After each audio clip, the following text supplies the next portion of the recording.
Hello guys. Meron ditong Yamaha site. So, ang problema nito ay ayaw daw magbusina. So, ayan. So, naglalagitik yung relay. So, may relay na to kasi napansin ko yung horn niya is iba na yung horn.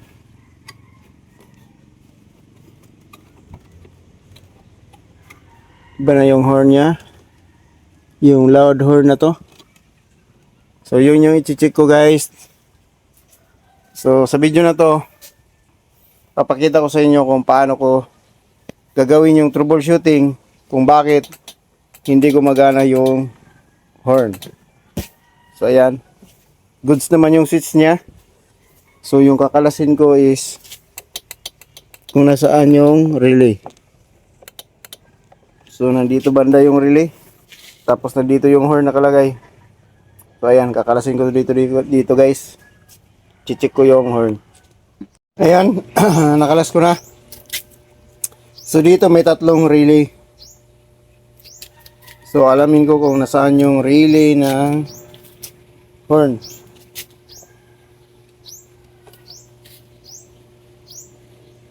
So ayan, pipindutin ko yung switch button ng horn. So ayan. So ayan siya. So ito yung sa horn. So ngayon, alamin ko kung pag trigger nito, tatagos ba dito? Magkakaroon ba ng supply to dito na galing sa relay? So ayan. So itong dalawa na to na relay sa mini driving light. So makalumang style ng connection kasi yung high and low ginawa ng tag-isang relay. So dapat pwede naman sana ano lang, isa lang relay. Depende na lang sa installation. So yung installation niya tag-isang relay, yung high isa, yung low isa. So pwede naman yung isang relay lang, depende na lang sa pag-install. So ayan, yung relay ng So ayan, tig-isa sila ng relay. So pag ako nag-install nito, kahit isang relay lang. Tapos yung isang wire ng relay tatakbo doon sa switch. Siya na yung magagawa ng trigger para palipat-lipat yung supply sa high at saka low. So yun lang. Yun lang kasimple para hindi na dalawang relay yung gagamitin. So ayan, proceed tayo sa horn. Kasi ito yung problema.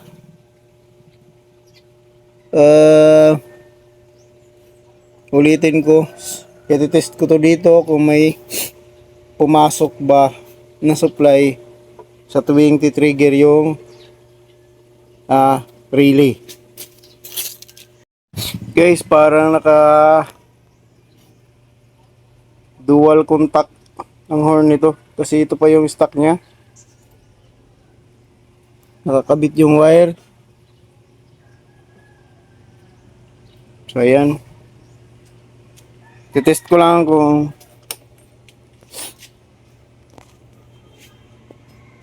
pag horn, subukan natin i-horn. Guys, hanapin ko kung check ko kung nagti-trigger ba sa tuwing pinupost yung horn button. Tingnan natin kung may mag-trigger ba dito, may mag-supply. So wala, hindi nagbago. Dito sa kabila. Sa kabila, tingnan natin kung magbago yung tester.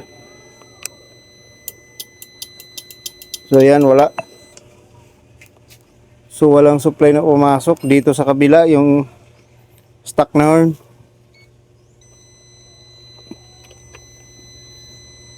Dapat magkakaroon ng magre-read yung tester ko. Papasok yung voltage. So wala guys. So ibig sabihin yung relay hindi nag-supply papunta sa horn. So check ko yung relay. Ayan, meron siyang positive. So hanapin ko dito yung number 87. So yung number 87 ng relay, siya yung magsusupply papunta sa horn.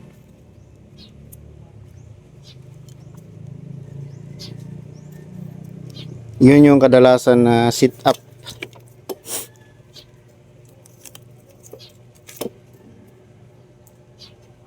So hindi ko to gawa guys na ano lang, pinapa-troubleshoot lang sa akin para malaman natin kung anong problema nito. So 87, ito yung 87. So kulay blue. So dapat pag pindot,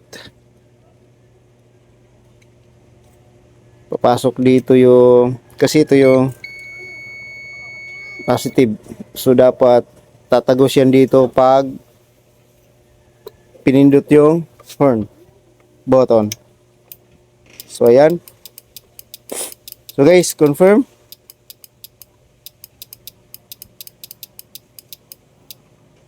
Hindi gumana kasi ito yung 87 niya hindi tumagos yung supply. Dapat pag trigger ito na positive na to, magkakaroon sila ng contact dito sa blue na to pag pinindot yung horn button. So ayun, gumana. So ayan, gumana na siya. Yun. Kanina wala. So problema lang siguro sa ano. So ayun, hindi lang siguro naayos na pag ano ko. So ayun, tumagos siya. Dapat tumagos. So ayun, mayroon. Goods na goods. Ngayon guys, babaybayin ko to. Yan yung mahirap guys, yung hindi natin gawa. Sususu.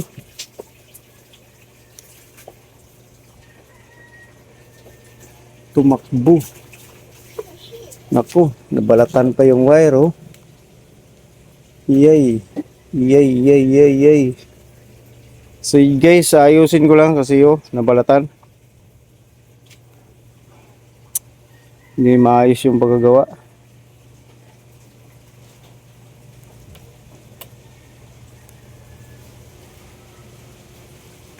Nagkadikit-dikit.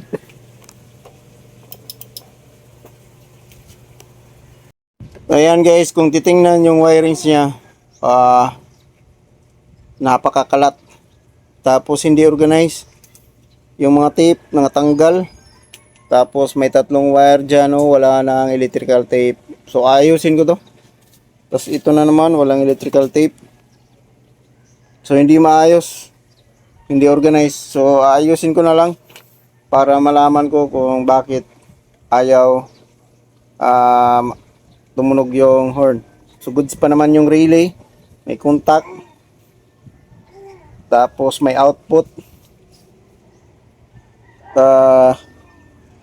Kakalasin ko na lang to para may ayos ko at saka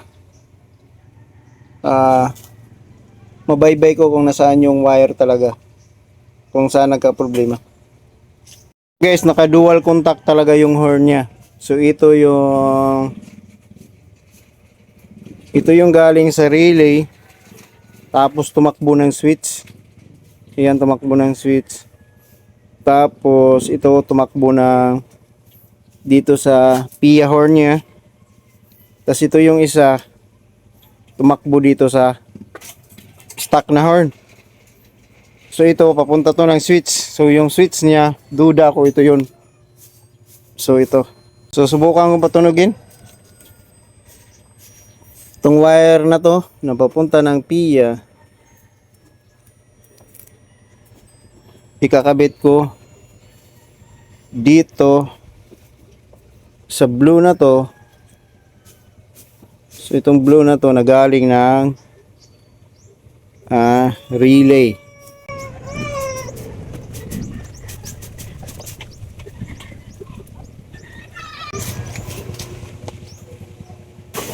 So ayan, nakabit ko na.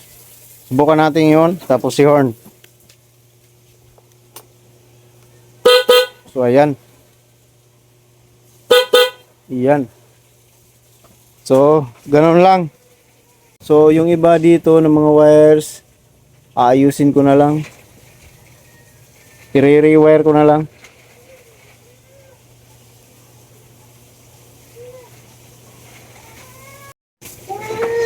Subukan naman natin sa stock. Yung stock naman natin, yung stock.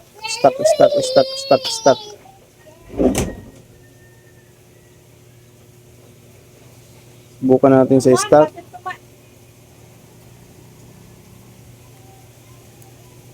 Stock horn.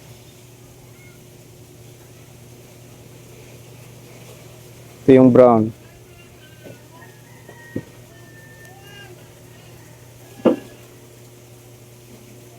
Subukan yung stock.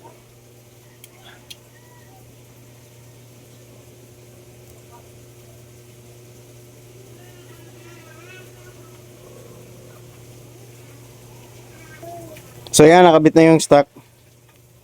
Ito yun, para sa stock horn.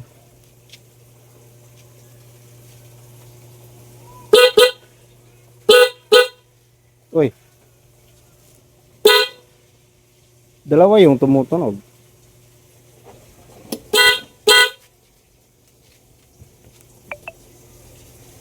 Tumutunog yung horn na stock. Tumutunog din yung PIA.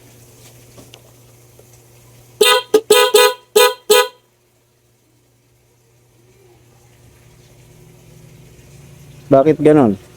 Kakaiba yung installation niya. Tumutunog yung PIA, tumutunog yung stock. So, may mali sa installation niya. So, yun. Basta tumutunog na yung stock, okay lang. Pero yung mali lang, pati yung PIA, tumutunog. So, dapat stock lang. So, naghalo. Ito yung PIA. Puro halo. Tangina to. Bakit? Dito nagdikit. Dito sa switch nagdikit.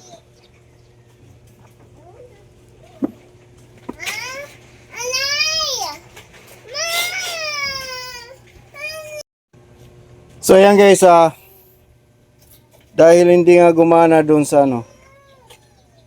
So dito pala, nakadikit na pala dito kanina, pinagdikit-dikit na pala yung wire. So kaya ngayon,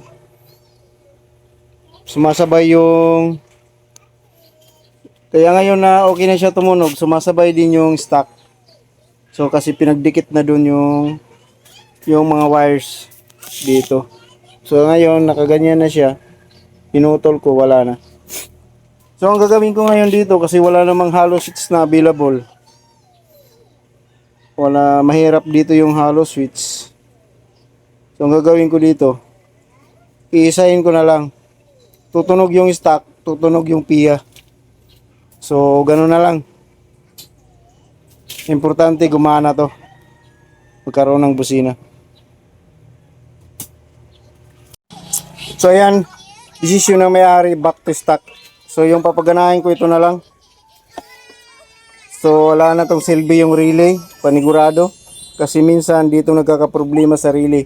So hindi ko na to gagamitin, tapos back to stock ako. So disconnected na to. para sure na. Kasi minsan talaga dito nagkakaproblema sa relay kung bakit hindi tutunog din. Kasi sira yung relay. Tapos minsan dito nagkakaroon ng corrosion. So ayan, para sigurado na back to stock, walang relay. Ito na siya guys. Okay na yung horn niya. On.